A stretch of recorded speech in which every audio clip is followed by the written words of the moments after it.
A West Michigan family that moved to South Florida less than 2 months ago found themselves making the harrowing journey back to Grand Rapids as Hurricane Irma bears down on the state. Our own Barton Dieters caught up with the family just as they were getting back into town. He has our report tonight. Leon, Johnny, and Brianna Harcher left Wednesday with their infant and toddler children in the car. It's a trip that usually takes about 19 hours, but they just pulled into their parents' Grand Rapids driveway a few hours ago. That's more than 3 times as long as it usually takes. And it's like the worst case scenario possible for a family to be in ever. We caught up with the family just as they were getting home. 27-year-old Harcher moved to this house in Pompano Beach earlier this summer, where he is hoping to further his career as hip-hop artist Johnny Fiction. But as what may be one of the worst hurricanes in Florida history bore down on the state, he packed his family into the car and headed north. When he left Wednesday, he said shelves were empty, gas was hard to find, and people were panicking. All the gang members, they know what's going on. They're all getting ready to loot houses, people leaving. It's not an area you want to be in.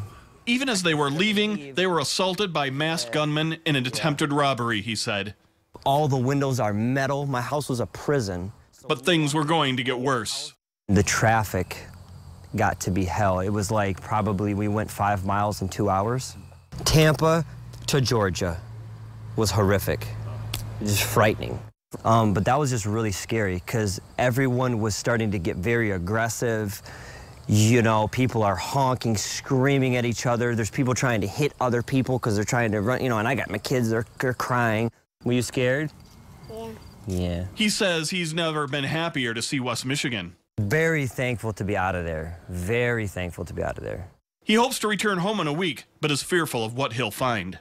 I'm thinking the worst because it was already started to flood, and it was just sprinkling. The ocean's right there. There's nowhere for that water to go. There's nowhere for people to go. Oh boy! Apart from maybe like a war situation, that's like that'd be like the worst thing I could think of.